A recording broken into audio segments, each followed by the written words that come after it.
Hello everyone welcome to allergy classes.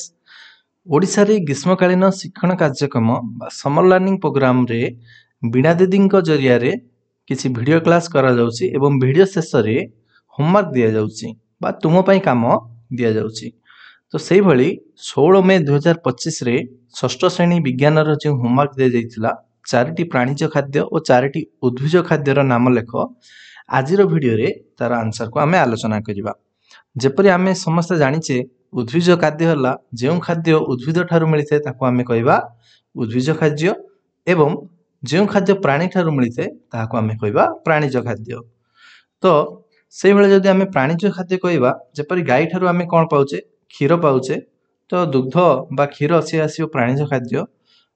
अंडा कुकुड़ा रु आसिला आमे माछ मांस लहुणी लहुणी मध्ये क्षीर रु तयारी होचे जोटा कि गाई पाखरो मिलुचे। तो लहुणी छेना दही ये सब मध्य प्राणीज खाद्य। महू मौमाछी द्वारा होचे तो घी कलिजा ये सब को आमे प्राणीज खाद्य बोली कहबा।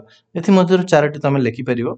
ठीक सेही परि उद्भिज खाद्य अर्थात जोटा कि उद्भिद ठारु मिलिथे जेपरि कि हमर आसिला चाउल जोटा कि धान रु आस्ते बा गहम डाली फल पनीपरिबा चीनी आखुरु आस्ते चीना बादाम तेल हलदी बा विभिन्न प्रकार जो मसला जमती कहबा जीरा सोरस धनिया तेजपत्र डालचीनी ए सब जिनस गुडी कोठा आसुची उद्भिद रु आसुची। तेणु एगुडी आमे उद्भिज खाद्य बोली कहि परियो। ओके आशा करूची होमवर्क आंसर पाई जाइछो। समस्त खाता रे लेख एवं तुम स्कूल ग्रुप रे सेंड करो। ता बाद एई भली होमवर्क रो आंसर पाइबा पई एवं षष्ठ श्रेणी विभिन्न क्लास करिया पई आम व्हाट्सएप ग्रुप रे जॉइन हो जाओ। व्हाट्सएप ग्रुप लिंक डिस्क्रिप्शन रे अछि। ता बाद तुम माने मध्ये एई नंबर रे मेसेज करि परियो। समस्त वीडियो देखिथिबार समस्त को अशेष अशेष धन्यवाद।